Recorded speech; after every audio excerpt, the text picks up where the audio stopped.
One of the highlights of this is the relationship with Pakistan and allegations that it's continuing to help the Taliban. How is that likely to go down in Kabul, even if it's already been known before?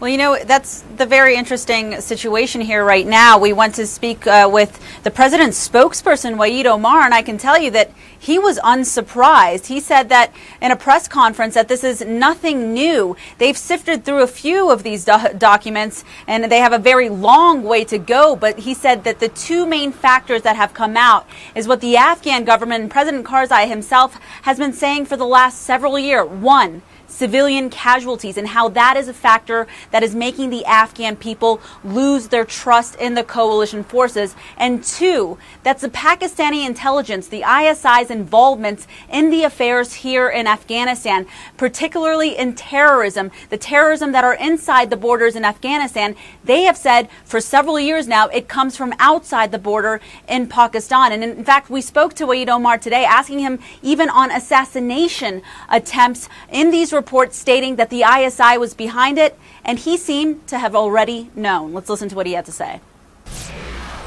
This leakage is going to, we hope, is going to help us, help the government of Pakistan, help the international community understand that unless we have addressed the sources of terror, the sources of these efforts here in Afghanistan, we are not going to succeed.